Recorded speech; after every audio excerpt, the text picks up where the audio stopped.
Namaste everyone. Welcome to second PUC physics class. We were discussing about magnetism and matter, right? We were in terrestrial magnetism, magnetic field produced by Earth. Namaste everyone. Hope you are doing well. Welcome to the classes. We were discussing about magnetism and matter, that is the terrestrial magnetism. You know that Earth behaves like a magnet and there is a magnetic field produced by the Earth around it. And the presence of Earth's magnetic field around the Earth itself is a protection for us, because as the charged particles from the sun, they rush towards the Earth. Of course, the solar flare ejects out so many charged particles from the sun. They move with high kinetic energy towards the different planets. And as they enter the Earth's atmosphere, they will be trapped by the Earth's magnetic field. And you know that if you take a bar magnet, the magnetic field is very strong near the poles, because the magnetic field lines will be crowded near the north and south pole, and the field will be very strong near the north and south pole. Similarly, in the Earth's magnetic field, the magnetic field is very crowded and very strong near the Earth poles. So as these charged particles reach the Earth's surface or Earth's atmosphere, they do not enter into the surface of the Earth. They do not come to the place where the people are living. We are safe from all these charged particles, highly energetic charged particles, because this magnetic field traps all these charged particles. How? You know that when a charged particle moves in a magnetic field, its direction changes. So they keep on rotating and forming different paths in the near the poles, and they emit their energy in the form of light finally. That is what is seen in the form of aurora in the polar regions, correct? So Earth's magnetic field around the Earth itself is a protection for human being. It just blocks all the charged particles entering into the surface of the Earth. So that is one proof to say that Earth behaves like a magnet. There is a magnetic field around the Earth. Now if you go on testing the magnetic field around the Earth, at different places we have different types of magnetic fields, amount of magnetic field. Even the direction and the magnitude will be changing from place to place. Okay, for all our practical applications, you know, we are doing practicals horizontal to the ground, and we are keeping the compass horizontal to the ground. Every practical is done horizontally. So if at all any magnetic field is affecting our horizontal experimental setup, then it is the horizontal component of Earth's magnetic field which affects the instrument. So we are very interested with horizontal component. Of course, sometimes with vertical component also. So Earth's magnetic field may not be exactly vertical, may not be exactly horizontal, or maybe at some places. So it is making some angle with the surface of the Earth. So if you consider the surface of the Earth like this, so this is a block of Earth taken like this. So okay, yeah, like this. If a block of Earth is taken like this, and how do we consider now? Right. If the Earth's magnetic field is like this, actually, I want to take a color chalk. If the Earth's magnetic field is actually inclined like this, right? Suppose this is the actual Earth's magnetic field. Say I will call it as BE. That is the actual Earth's magnetic field. And it is making an angle with the surface of the Earth, right? So that angle is here, and this is dip. Am I right? It is a dip angle. Now take the component of Earth's magnetic field parallel to the surface of the Earth. That is called HE, horizontal component of Earth's magnetic field, and that is BE cos theta. Am I right? And take the vertical component of Earth's magnetic field. That is like this. That is BE sin theta. Right? So what is angle of dip? Theta is dip. Angle of dip or angle of inclination, one and the same. Dip or inclination. Angle made by the horizontal, angle made by the horizontal component of Earth's magnetic field with the actual Earth's magnetic field. Angle between the actual Earth's magnetic field and its horizontal component. That is called angle of dip. Okay. Now, if you go on moving like this, what you will get? It is magnetic meridian, isn't it? You know that if Earth's magnetic field is not exactly along north and geographic north and south poles, it is tilted somewhere. So if you draw a plane vertical to the Earth's surface and passing through the magnetic field axis, then you will reach to some other points, and that point is called magnetic north pole and magnetic south pole. And a vertical plane passing through the Earth's surface and along the axis of a freely suspended magnet. That means the axis of the Earth's magnetic field. So that is called magnetic meridian. And suppose this is true north, this is geographic north, sorry, magnetic north. This is magnetic north, this is true north. What do you mean by true north? Geographic north.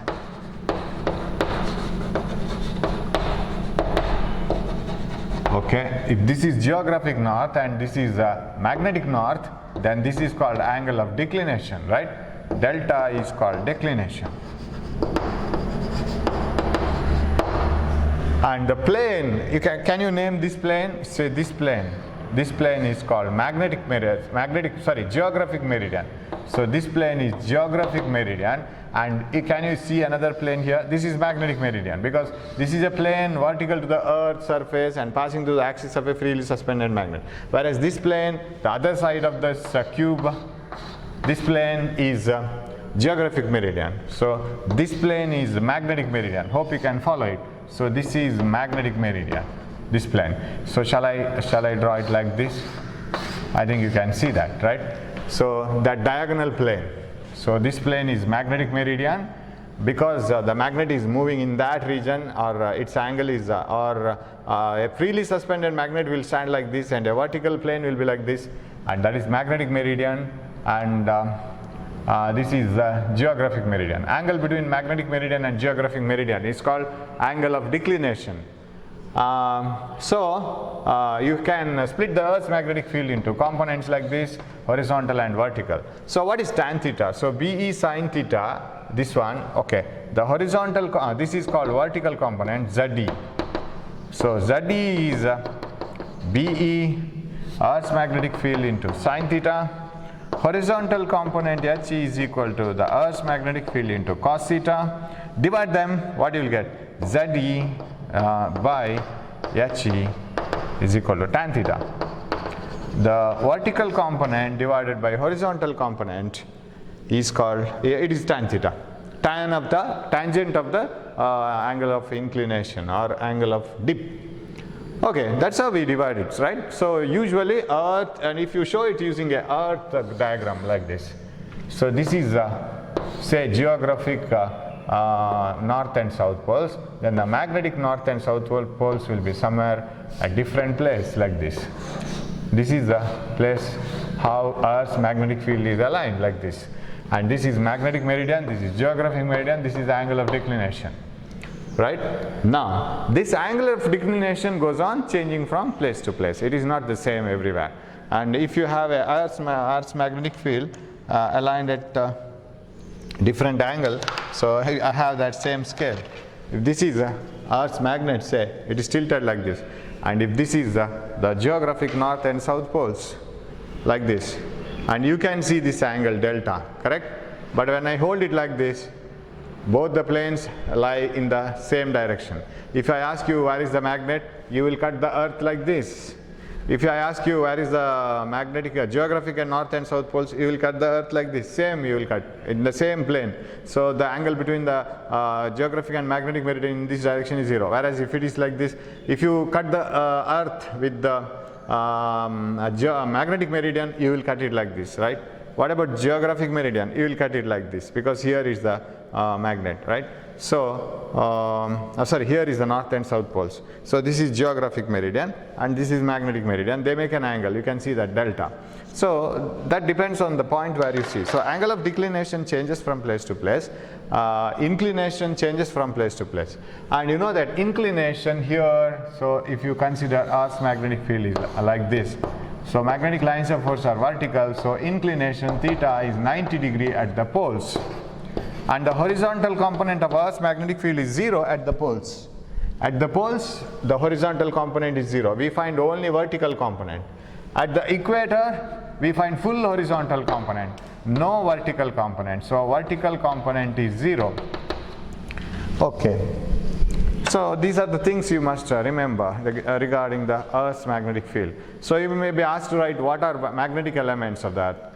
The inclination, the declination, and the horizontal component of Earth's magnetic field. These three are called magnetic elements. If you know these three, you can find out the actual Earth's magnetic field, its inclination, direction, everything. Okay. So that is about Earth's magnetic field, and then we will move on to this actual matter, magnetic materials. But before going to magnetic materials, you should know about some terms in magnetism. There are some terminologies. You must be very very thorough with all these terminologies. One is magnetic magnetization. Okay. Magnetization. Yeah. What is magnetization? Now you know that if you take a sample of iron, for example, iron is a very good magnetic material. It is a ferromagnetic material. If you take iron piece, it is not a magnet. Why? Because there are so many tiny magnets inside. If you individually ask the molecules, this iron piece is not a magnet, but all the molecules inside this, you ask them, molecules, are you not contributing to the magnetism of this specimen? Yes sir, we are contributing. Every electrons inside us are producing magnetic moment. You know magnetic moment is current into area, right? One term already we know, magnetic moment. Magnetic moment, M, is I into A. Here A takes the role, vector, the normal to the area, right? Magnetic moment is a vector quantity, I into A. Unit is ampere meter square, correct? Magnetic moment is associated with each molecule, but total magnetic moment is zero, because the magnetic moment of one molecule is opposite to the other one, so that net magnetic moment is zero. So all the domains or all the dipoles inside the molecule contribute to the magnetic moment for that molecule, but for another molecule it is in the opposite direction, so net magnetic moment is zero. Now if you want to magnetize this material, if you want to have a net magnetic moment for this one, now the net magnetic moment is zero, correct? Now if you want to have this magnetic moment to remain in the specimen, what you have to do is you have to apply an external magnetic field. Keep this in an external magnetic field. That external magnetic field forces all the tiny dipoles to align in the particular direction. All the north poles will turn like this and south poles will turn to the left side. This is what you call polarization. You have studied a part of this in electric field, right? Dielectric polarization. When you place an insulator in an electric field, all the dipoles get polarized, and that leads to breakdown finally. So, now once all the dipoles get arranged in a particular direction, say north in this direction, south here, north here, south here, like this. If the dipoles are arranged in a particular direction, the whole magnetic material will turn into a magnet. It turns into a magnet. Now the total magnetization or magnetic moment in the specimen is not zero. Now it is not zero, because they will start adding up. Now the material will have induced magnetization. It is induced because it is not naturally present, it is not intrinsic. If it was intrinsic, earlier it should have had some magnetization, but it was not having magnetization earlier. As soon as you apply the magnetic field, all the dipoles change their position and they started producing a magnetic moment. Before the teacher comes to the class, everybody will be turning here and there and talking to their friends, creating noise, and it was a random, there was no discipline at all. As soon as the teacher enters, everybody will turn their face towards the board and look into the teacher, and everyone will be sitting in a discipline. So discipline is induced. It is not natural, correct? It is forceful. Similarly here, so the induced dipole moment will occur. What is the total dipole moment that has occurred? The total magnetization, or total magnetic moment, the net magnetic moment per unit volume, the total magnetic moment, net magnetic moment per unit volume of the specimen, that is called magnetization, this one. So magnetization in a specimen is the total magnetic moment per unit volume. Now what is the SI unit of magnetization? If it is asked, you know the unit of magnetization, that is current into area, right, I into A divided by volume. Current into area, this is area, this is volume. So what you will have? Ampere meter square by meter cube, that is ampere per meter is the SI system unit. 1 meter will remain here. So magnetization of a specimen is the total magnetic moment induced in the specimen per unit volume in 1 meter cube only. Because more the size of the specimen, more will be the dipoles inside. There will be more tiny dipoles, that means electrons revolving around the nucleus. They will contribute more and more dipole moment. So bigger the size, more the volume, more will be the dipole moment. So if you want to calculate it in a standard way, per unit volume you have to calculate. So total magnetic moment developed in the specimen per unit volume is called magnetization, and its unit is ampere per meter. Okay. Now you have one more quantity called magnetic intensity, right? What is magnetic intensity? We will, in order to remember it a little bit easily, we will use an experiment. Suppose you want to magnetize a material, for example an iron rod. Iron rod is the best magnetic material. You can magnetize it easily. So how do you magnetize an iron rod? You wind a wire over it and pass a current. When you pass the current through a coil, coil produces magnetic field. That magnetic field forces all the dipoles in the rod to turn in a particular direction, and the iron rod gets magnetized. And this is a temporary magnet, because as long as the current is passing through the coil will produce a magnetic field, and that magnetic field will force the dipoles to arrange. But there is no current means no magnetism, right? So you take a coil, connect it to a battery, switch like this. You place the specimen inside this. This is the specimen. This is the iron rod, okay? You have wound the wire over it and switch it on and change the current. As you pass more and more current, more and more magnetic field will be produced by the solenoid, because you know magnetic field due to a solenoid is mu naught Ni, correct? Number of turns per unit length into current. So more the current, more will be the strength of the magnetic field produced by the coil, and in that magnetic field there is iron rod. Iron rod, the more and more dipoles will turn in a particular direction, iron rod gets more and more magnetization. The magnetic moment per unit volume will be more and more. But of course this will be up to a certain limit, because once all the dipoles have turned into a particular direction means there is no meaning in increasing the magnetization again. So that is the, okay. Now if you remove the specimen from inside, and if you just leave only air inside this coil, there is a magnetic field inside that. Of course there is no iron rod to utilize it and develop any induced magnetization. There is no iron rod. Remove the iron rod, whatever is available inside this, I call it as, and call it by another name called magnetic intensity. Magnetic intensity, and H. What is magnetic intensity H? Now what is this one actually? This is mu naught Ni, right? Of course I will write it only with the scalar quantity. This is magnetic induction. See how many names you see. Magnetic induction. This is measured in Tesla, capital T. Nikola Tesla, right? So his name, Tesla, magnetic field. Now magnetic induction is B, and you know that magnetic field in a region depends on the medium also. As if you have two charges separated by a certain distance, the force of attraction or force of repulsion between the two charges also depends on the medium, right? Because we write electric force between the two charges, F equal 1 by 4 pi epsilon. Epsilon is the permittivity of the medium. Similarly, see, the magnetic field inside this specimen depends on the permeability of the medium. If it is air, permeability of air, right? Now what is magnetic intensity? Magnetic intensity is magnetic intensity is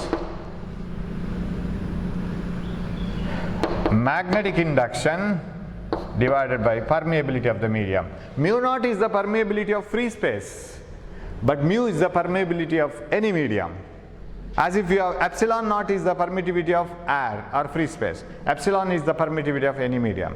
So magnetic induction per permeability is called the magnetic intensity, or I can write B is equal to mu into H. B is equal to mu into H. And H and magnetization. Just now I have written magnetization. You can see here, right? What is magnetization? Magnetization is magnetic moment per unit volume. Magnetic moment per unit volume. How much total magnetic moment is developed per unit volume? That is magnetization, M. Okay, M by V, and its unit is ampere meter, isn't it? Ampere meter square by meter, meter cube, ampere per meter, that is the unit. Same unit is for magnetic intensity. Unit is ampere per minute, same as this one. So magnetic intensity, we define magnetic intensity inside a coil, for example. You remove the iron rod, what is the magnetic intensity inside? Magnetic intensity is the magnetic induction, the magnetic field per permeability. That means divided by permeability of the medium. So magnetic induction at any point or in a region divided by the permeability of the medium is called magnetic intensity H. Okay, that is one definition. So magnetization, magnetic moment per unit volume, then the magnetic intensity, the magnetization, so magnetic induction per permeability B by mu, and one more thing we had, magnetic induction B, that is normal magnetic field, that is what usually we say. Okay, so H, B and M, three quantities. You must be very, very thorough with these three quantities. Total magnetic moment developed per unit volume is magnetization, and magnetic induction, that means the strength of the magnetic field developed inside a coil divided by the permeability of the medium is called magnetic intensity, and magnetic induction is normal the magnetic field. There is nothing more involved. It is this you can define like this here. What is magnetic induction? It is the flux per unit area, as if you have electric field. See, as if you have electric field, this is magnetic field, right? So what is electric field? You know this formula. Electric field is or E delta S cos theta is the flux, right? Flux through any surface is electric field into delta S into cos theta. What is E? If theta is cos theta has no dimension. If suppose cos 0 1 we have, what will be E? E will be equal to flux per unit area, isn't it? Flux per unit area is called delta phi. Okay, delta phi by delta S is called electric field. Similarly, how can you define magnetic induction B? B is defined as the flux per unit area, or delta S, I'll write. The magnetic flux per unit area, so I will have a suffix here, B. The amount of magnetic flux per unit area is called magnetic induction. So magnetic flux has a unit Weber per meter square. This is same as Tesla. Remember this. But we have not mentioned this in that book, I think, anywhere, even in the NCERT textbook. But for an entrance exam, it is needed. So magnetic flux per unit area is called magnetic induction. That is actual magnetic field, as if you have electric field, flux per unit area. And so it is having unit Tesla or Weber per meter square. And that magnetic induction per permeability is called magnetic intensity. So we have so many terms. So today I'll be talking about all these terms. So I think you'll have to see this video again and again if you want to have a clear idea of this. Okay. Right. So we had, so I'll write it here, magnetization. Better if you have a paper, write this along with me. Magnetization is magnetic moment total divided by per unit volume, or per unit volume, or divided by volume. Hope you can see this. Yeah. And the unit is ampere per meter. Then magnetic intensity magnetic intensity, or I will write magnetic induction first. Magnetic induction means magnetic field. Magnetic induction or field, it is B, is equal to magnetic flux per unit area, Weber per meter square. Magnetic flux per unit area is called magnetic induction. Okay, then we have magnetic intensity. Magnetic intensity is H. The magnetic induction per permeability. The ratio of magnetic induction to the permeability of the medium is called magnetic intensity H, and its unit is also ampere per meter, same as this one. And this can also be Tesla, Weber per meter square or Tesla. Okay. Now there is another term called susceptibility here. After studying all these terms, then we will move on to the relation between them. What is susceptibility? Now if you go back to this experiment, you have a coil and you have a battery and a switch. Okay, switch is closed and you can increase the current. Specimen is put inside this. Okay, go on increasing the current. You can vary this, right? Go on increasing the current. As you increase the current, the strength of the magnetic field produced by, that is magnetic induction, which is mu naught Ni, that goes on increasing, and that applies more and more magnetic force on the domains inside that rod, the dipoles inside the rod. They turn and get magnetization more and more. So as you pass more and more current to the coil, what happens is H becomes more and more, because you know B becomes more and more. The magnetic induction will be more and more as current is more and more. So H will also be more and more. As you apply more and more H on this specimen, what about magnetization inside this specimen? Magnetization goes on increasing. So as you pass more and more current, more and more H you will get, magnetic intensity, that is what you have applied on the specimen, and the magnetization also keeps on growing.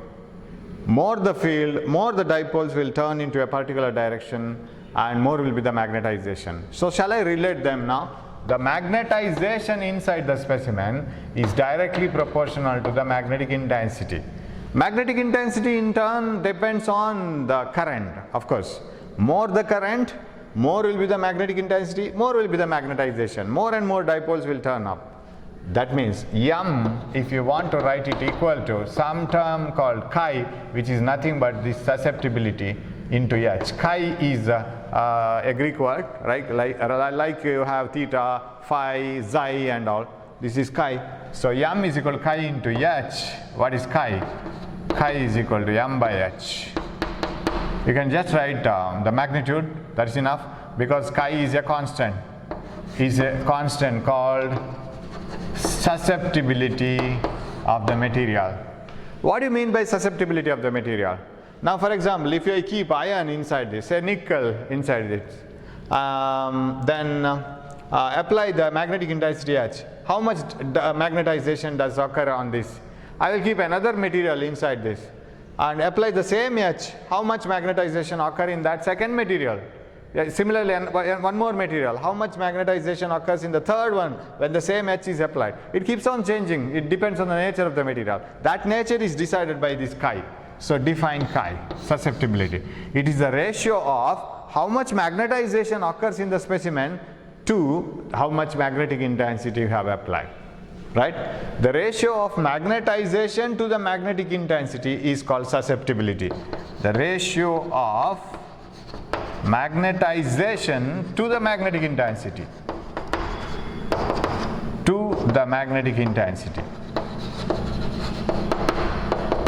is called susceptibility. You know that already I have written magnetization ampere per meter, magnetic intensity ampere per meter, no unit for chi. Chi has no unit. Got it now? So H is that one which is developed inside a coil, right? When you keep an iron rod, it gets magnetized. That means it develops some magnetization. The random oriented magnetic moments will align in a particular direction. That magnetization, total magnetization per unit volume to the magnetic intensity you have applied is called susceptibility. Susceptibility is a constant, it has no unit, and more the susceptibility for the material, better will be the material to be used as a magnet. The one material which you are going to use to produce a magnet must have a high value of chi. So if susceptibility is high, means it is a good magnetic material. It can be easily magnetized without any difficulty, because you see, shall I write this here for analysis? M by H is equal to chi. Now if chi to be high, if that susceptibility value, if you want the susceptibility value for a material to be very high, if it is very high, what is your conclusion? Less denominator, high numerator, isn't it? Otherwise, how can you get high value of chi? What do you mean by less denominator? A small magnetic intensity is enough to produce a high magnetization in the material. A small magnetic intensity applied to the material can produce high magnetization.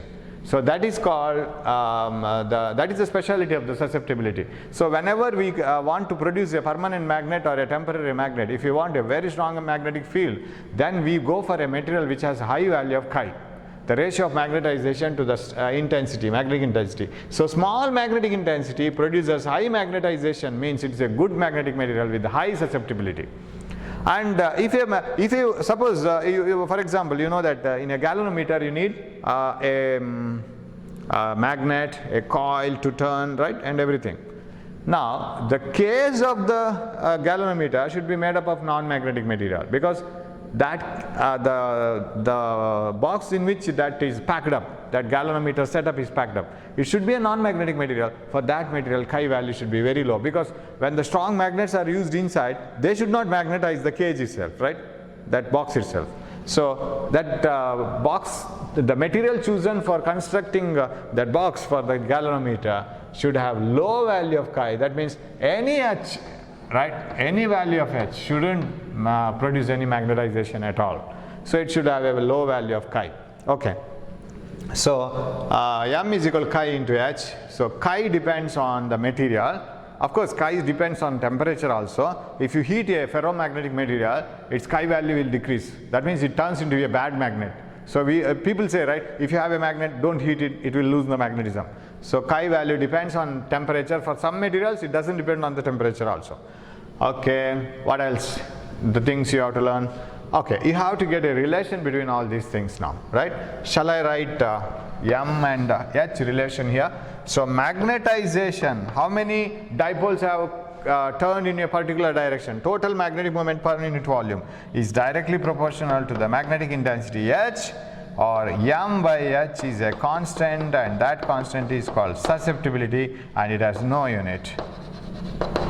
Okay, now I want to get a relation between all these things. Now I'll rub this. And regarding permeability, okay, you can define permeability also. Sir, from here only, right, B by mu is equal to H. We define magnetic intensity as the ratio of magnetic induction, that is magnetic field, per permeability. What is permeability? It is the magnetic induction to the magnetic intensity ratio. You can use this. Of course, here you need not write just B by H, enough. So define magnetic permeability of a medium. Actually, permeability means how much permission is given for the magnetic field to enter, right? Magnetic permeability is defined as the ratio of magnetic induction to the magnetic intensity. See, the terms a little changing from one to another, right? So magnetic induction to the magnetic intensity, that ratio is called permeability. Now, for air we write permeability as mu naught. That is magnetic induction in air to the magnetic intensity in air. That's all. Mu naught.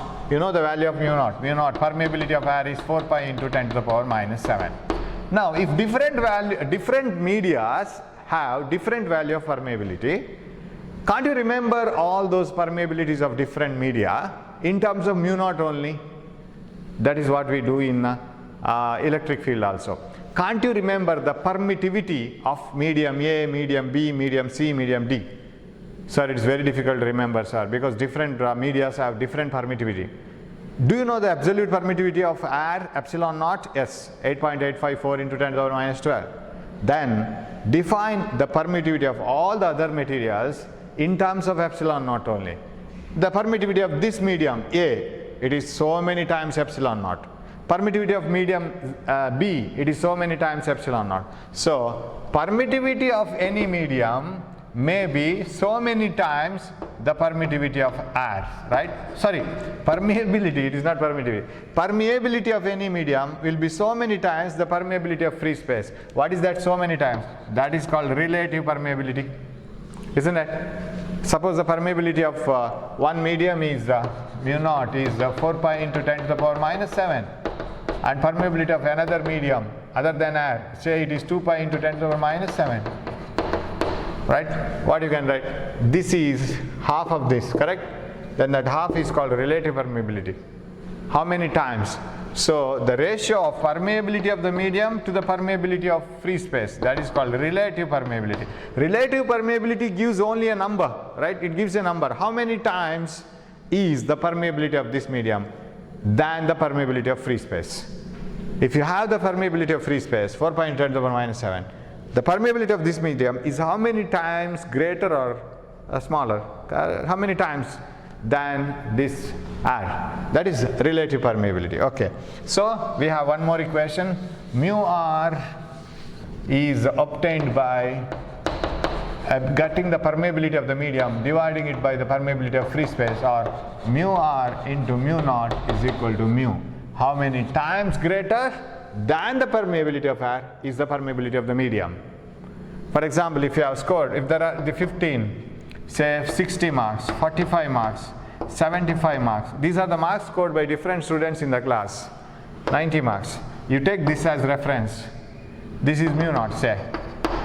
Then these are all mu r's, right? Mu r1, sorry, mu1, mu2, mu3, these are the different marks.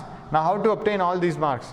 This can be written as 15 into 4, 15 into 1, 15 into 3, 15 into 5, 15 into 6. If it is so, this is mu r, mu r, mu r, mu r, mu r.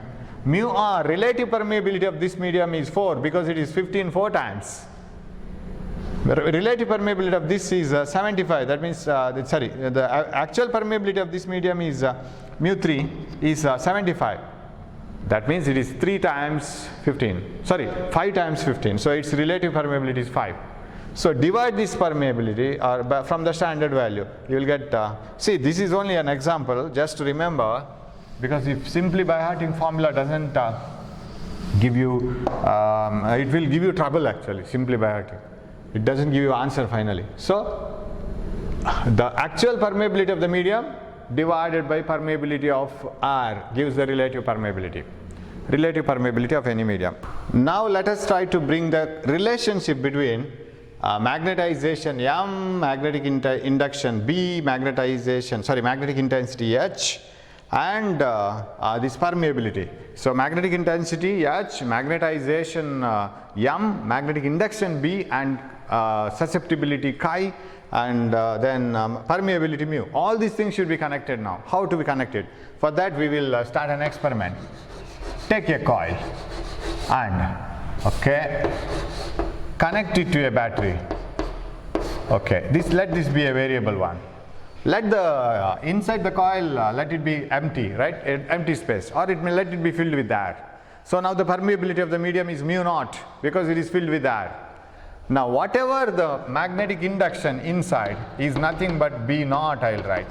Why? Because the magnetic field is created in the region where the medium is air. It is the permeability of the medium air, mu naught you have to write.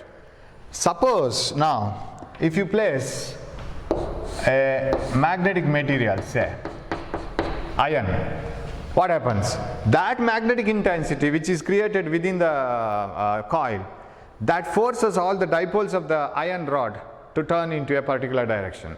When the iron rod was not in the magnetic field, all these dipoles were arranged in random directions such that net magnetic field was 0. That magnetic intensity is 0. Now as soon as it is kept in this The magnetic intensity inside the coil has forced all these dipoles to turn in a particular direction. So one more magnetic field will come into picture, that is due to magnetization of the specimen, and I will write it as Bm. So total magnetic field inside the coil is not only because of the magnetic induction due to the coil in the air medium, it is also due to the magnetization of the these domains, or magnetization of the specimen. Arrangement of the dipoles in the specimen, that will also contribute to a new magnetic field, that is Bm. So that is the total magnetic field. Both will add up. So as soon as the iron rod is kept inside the coil, the intensity of magnetic field will increase. This is what happens actually. See, this is when iron rod is not present, isn't it? As soon as iron rod is present, whatever the magnetization has occurred inside, that has to be added. So new magnetic field will come into picture. That is why wherever we want the magnetic intensity to increase, if the magnetic field lines are spread everywhere, if you want to intensify it, we keep a iron rod. In between the coils, primary and secondary coil of a transformer, we have a iron rod. So primary and secondary of a transformer are actually wound over a iron rod itself. That is one method. And do you remember the coil of a galvanometer? I was explaining, the coil of a galvanometer is kept around a iron cylinder. Why? Because it intensifies the magnetic field. As soon as you keep the iron cylinder, all the dipoles of the iron cylinder will arrange and they will produce another magnetic field, that is magnetization, because of magnetization. So that has to be added. That is the net magnetic field. So you can expand this one, B is equal to, you know that B is equal to mu into H. But here I will write mu naught into H. Sir, why mu naught into H? Because this is B naught when there was no iron rod. Only due to the coil inside air core. The coil is filled with air, and in the air medium, what is the magnetic induction? That is mu naught into H. Plus, what is Bm? This is the magnetic field due to the magnetization of the material. So I'll write it as mu naught into M. It is due to magnetization of the material. Because all the magnetization will create one more magnetic field or magnetic induction, and that contributes to the original magnetic field, that is M. So this is due to the coil and the air core, and this is due to the specimen, mu naught into M. So shall I write B is equal to mu naught into H plus M, right? And you know that there is a relation between M and H. If this specimen, when it is kept, if it gets magnetized, that means all the dipoles arrange in a direction and the magnetization occurs. When this specimen was outside, somewhere else, there was no magnetization in the specimen itself. Individual magnetic moments were arranged in random directions and the net magnetization was zero. It was not a magnetic material at all. Sorry, it was not a magnet at all when it was outside. As soon as it was kept here, it got a magnetization. How much? That depends on H inside, right? You know that. The magnetization developed inside a specimen is directly proportional to the H produced by the coil, magnetic intensity. More the magnetic intensity inside the coil, when you keep the rod, more will be the magnetization. So M by H is equal to chi, or M is equal to chi into H. So let us put it here. The magnetic field, net magnetic induction inside the coil is mu naught into H plus M chi into H, right? Chi is called susceptibility, and more susceptibility means, you know, it is a very strong magnetic field. Very strong magnetic material. B is equal to H, you can take outside, mu naught H into 1 plus chi, right? H outside. Now 1 plus chi is called, it is mu R, relative permeability. Relative permeability is a number. Just now we were discussing about it. Permeability of the medium by permeability of the free space, that is relative permeability. You know it, right?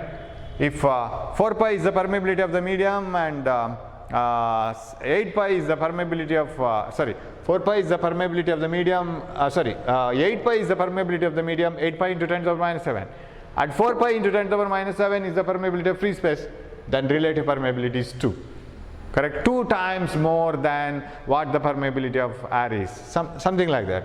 So it is chi, relative permeability mu r, 1 plus chi.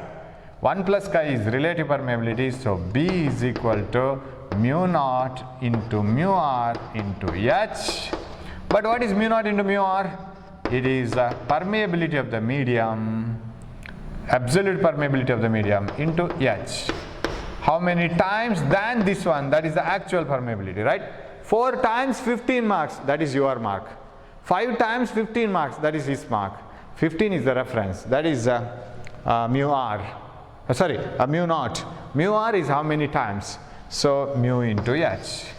So this is the main formula which I was supposed to derive. Of course, this derivation as a point of examination is not very important, but individual formulas are very important and definitions, right? So you should know, and I will revise this in the next class.